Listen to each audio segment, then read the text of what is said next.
There's a bit of a story attached to this review that I need to tell you first.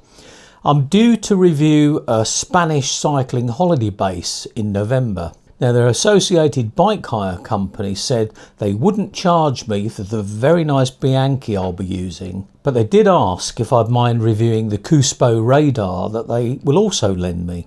Now, that's a very good deal, but not one I could accept. And that's because I won't review anything that I've not tested thoroughly. But I thought I'd look into it, so I contacted Cycling Direct and they kindly sent over their TR70 radar taillight for me to test. Now, in truth, I expected to be returning this device as I couldn't imagine a £65 radar taillight would meet reasonable safety needs. I currently use Garmin RTL 515, so quite a high bar to compare it to, and in fact I wasn't going to compare it because I thought with such a price difference it wouldn't be fair. But I'm pleased to say that I was wrong, except for one thing, and I'll tell you about that later. It's actually very good, and it has some features that my Garmin doesn't have. I always prefer to let you see the results rather than just be told about them. So to achieve this, I linked the TR70 to my Wahoo Roam 3 and I took my bike to the A52 on a busy Friday afternoon. My first test was on a fast section with an uninterrupted view. You can see for yourself that it picked up vehicles a long distance away.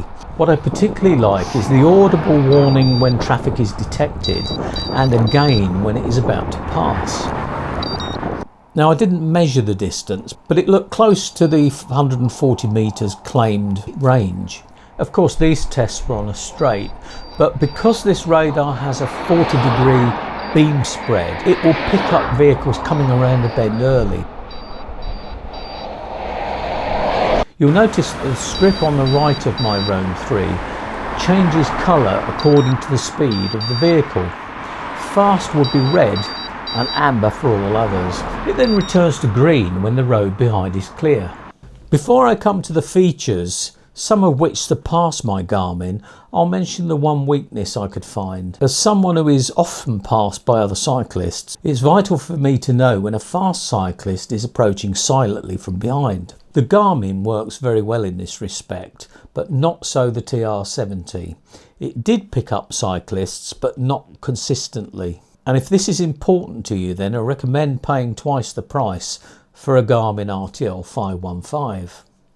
But before you do, consider these features that the Garmin RTL 515 doesn't have. I used the Cycling Radar exclusively on our recent Low Countries tour. Wendy used the Garmin RTL 515, but she had to cover the light with tape. And that's because flashing lights are not allowed in most European countries. The TR70, on the other hand, has two static light options, so even when a vehicle is detected it won't flash.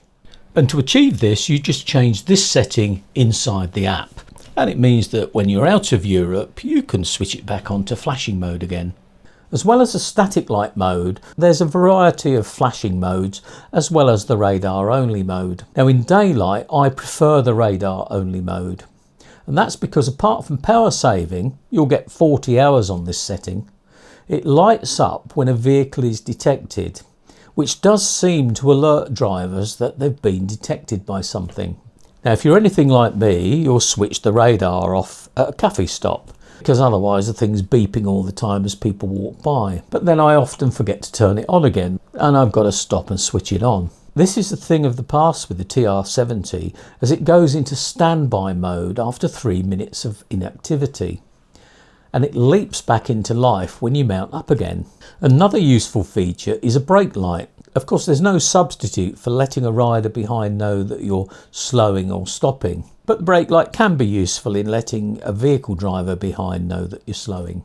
And don't get me started on Garmin only recently updating their radar with USB-C. Not only does the TR70 use USB-C, it also has a very useful tether. With the Garmin RTL 515, I would add some extra security by fitting a rubber band around the device, as there was no place to add a tether.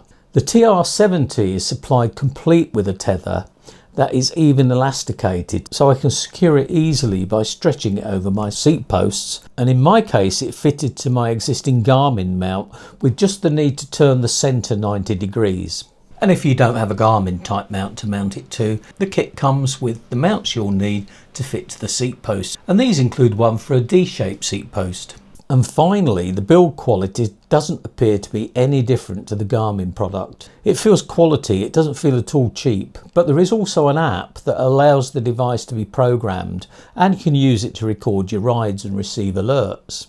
And if you don't own a Wahoo or Garmin or any other cycling computer, it's not a problem, because the Kuspo app on your phone will show the radar traffic just the same way as a cycling computer would, and it even has the same sounds. Of course, the new Garmin Rearview 820 now offers many of these features, but at 4 times the price of the TR70, Garmin would find it hard to justify that price premium. Now, I've ridden over 500 miles with the TR70 and I feel very comfortable with its reliability. I would prefer it to reliably detect cyclists, so I've spoken to Kuspo, who have passed this on to their designers. Now, I know many people will say they use mirrors, and I think mirrors are great. There's no doubt about it. It's a very, very cheap option. But a mirror does rely on the rider looking in the mirror. Now, if, for example, they're looking at the scenery or they're talking to the person next to them, they're not necessarily going to be looking at the mirror. Now, the beauty of the radar is that it will alert the rider. They can then look in the mirror to see exactly what's behind them. And I think that's a great combination. One of the things I know puts people off of having a radar is the cost. Now, there's the option to have this for, it's around about the 60 to 70 mark, depending on where you buy it. Now, there's some good news that if you decide you want to buy this from Amazon, and the current price is £69 in the UK, for example, Kuspo has agreed that for the month of August 2026 only, they'll be giving a 10% discount from that purchase if you use a special code. I'll be putting the Amazon link in the pinned comment, so the first comment you see, but also I'll put in the promotional code. So if you have this in your basket on Amazon, you go to the payment method page and you'll see a box for gift cards and promotional codes. And all you need to do is put your code in there, place your order, and it should take off that 10%. So when I'm riding this Bianchi in Spain in November, wheezing my way up the Col de Rates, I will be happy to have the Kuspo TR70 on the back. So hopefully you found this review useful, and if you did, I'd be really grateful if you'd give the video a like and also share with anyone else you think might be interested. So thanks for watching, and bye for now.